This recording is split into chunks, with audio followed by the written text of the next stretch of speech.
ఆరోగ్యం కావాలి అంటే ఎవరైనా ఎవరిని ఉపాసన చెయ్యమని చెప్తారు అంటే సూర్యనారాయణమూర్తిని ఉపాసన చెయ్యండి అంటారు.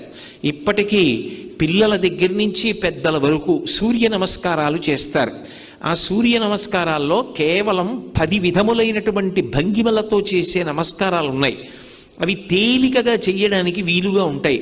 ఆ సూర్య నమస్కారం చెయ్యడం కేవలము శరీరమునకు ఆరోగ్యం ఇవ్వడానికి ఒక్కదానికే కాదు, ఆ సమయంలో సూర్య బింబాన్ని ఉపాసన చేస్తారు మనసుతో.